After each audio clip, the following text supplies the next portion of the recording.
how do I know how my levels of micronutrients are? And what role in your mind does blood testing play in understanding that picture? Well, the blood testing can be a motivational factor to help a person make change, just like a blood pressure medication. A blood pressure can say, your blood pressure is high, you got to cut the salt out of your diet. They said, I didn't even know I had high blood pressure. Well, you're eating salt all these years, eventually it flips.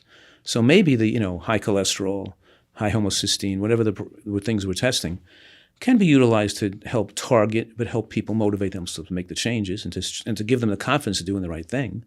But let me give you a couple of examples. I mentioned that the nutritional concentration in the cell and the lack of toxicity in the cell is the key to longevity.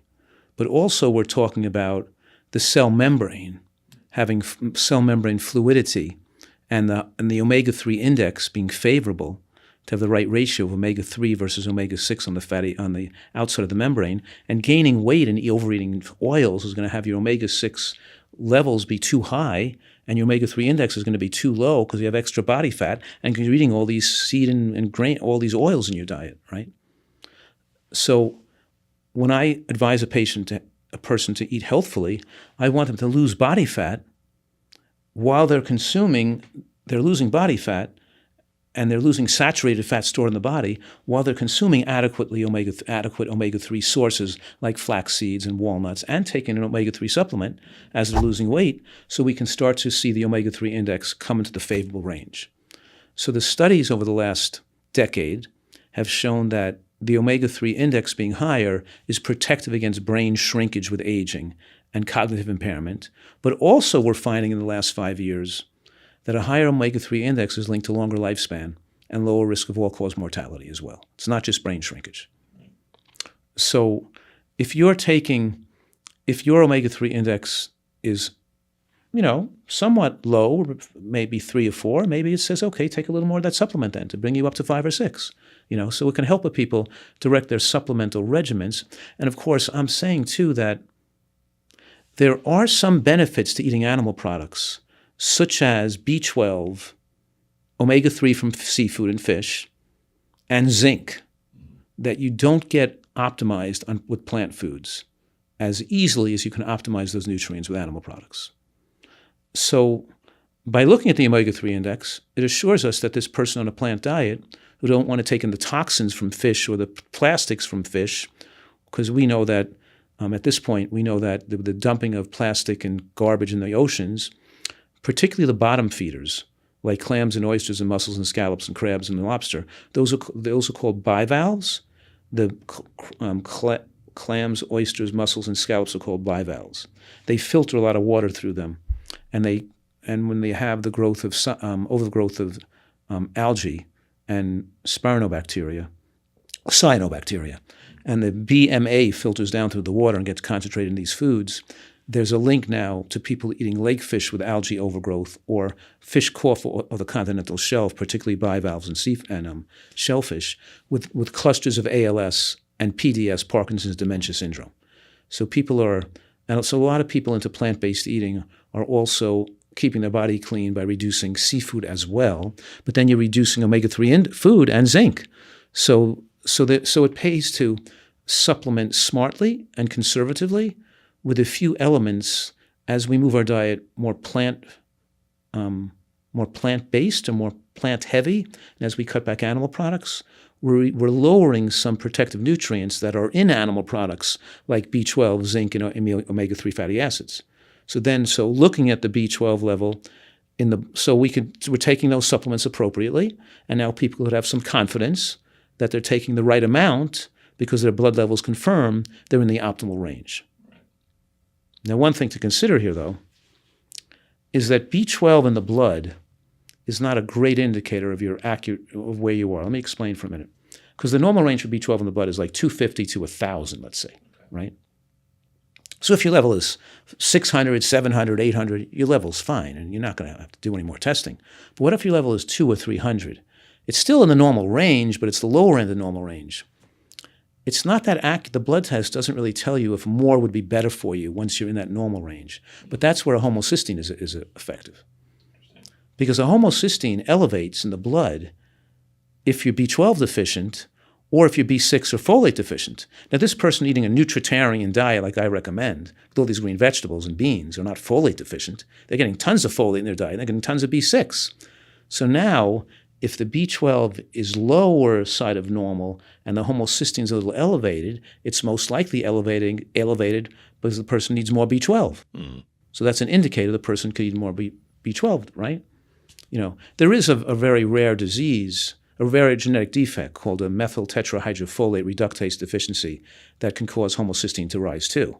That would mean that their folate's normal, the B12 is normal, but they still have a high level of homocysteine, and then that they may need a supplement to deal with that.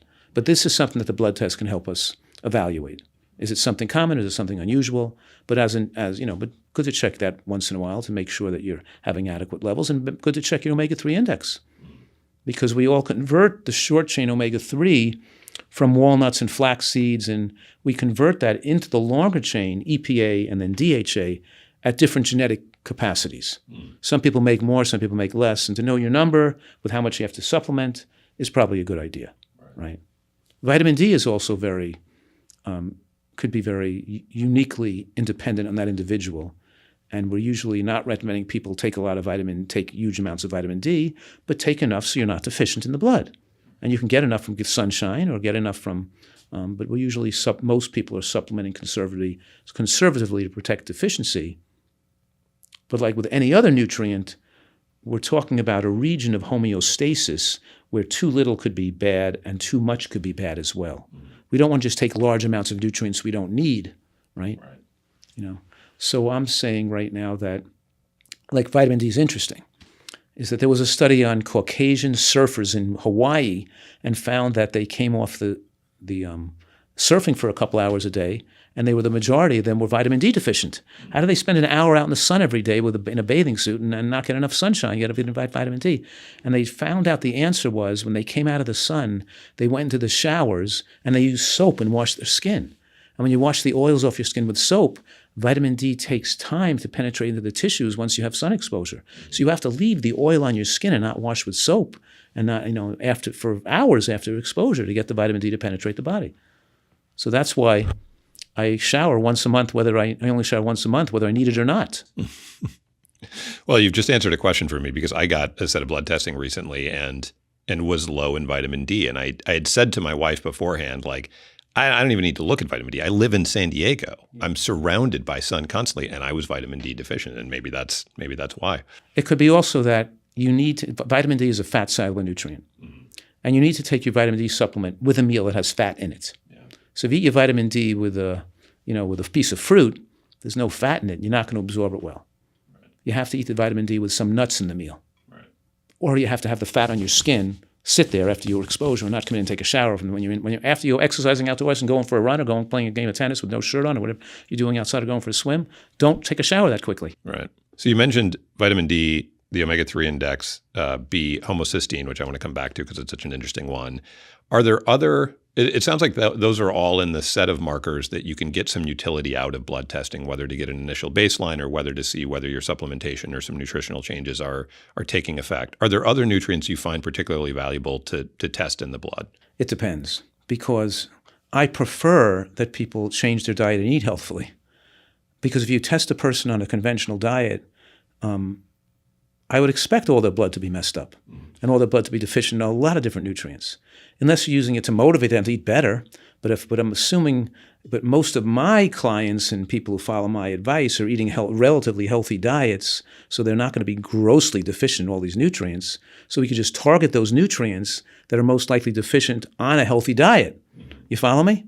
Because the average American is just going to be deficient across the board. You can test for everything. And what do you clean your act up, eat healthy. You can't. So whatever the blood test shows, you can't escape from the biological laws of cause and effect. If you don't eat, we're talking about eating fruit, eating a wide variety of natural plants as a method, as a technique to live longer, right? And I have this acronym that I call G-BOMBs that delineates these 6 foods that have been shown to have a huge amount of science showing they extend human lifespan and prevent cancer. And the G-BOMBs stand for greens, beans, onions, mushrooms, berries, and seeds, right? And if you're eating a lot of these foods, then your skin carotenoid score, your beta carotene in your blood is going to be good. Now, beta carotene that you're eating in a supplement doesn't make you live longer. But if your levels of lutein, lycopene, beta carotene are good in your blood because you eat a lot of vegetables, then they're linked to longer lifespan. In other words, it's marking a high vegetable eater because there are hundreds of different carotenoids. You can't just take the one pill and expect to get, you can't pill yourself or supplement yourself into good health. You need this wide assortment of natural compounds. And the foods that are high in beta carotene have other compounds, other phytonutrients, many of which haven't been discovered yet or even named yet. So we can flag these nutrients in the blood to indicate people have on poor diets. But I would just say, well, I can look at your diet and tell you you're going to be low on these things too. You know what I mean? Right. So fix up your diet first, and then we could look at your blood more selectively. Right.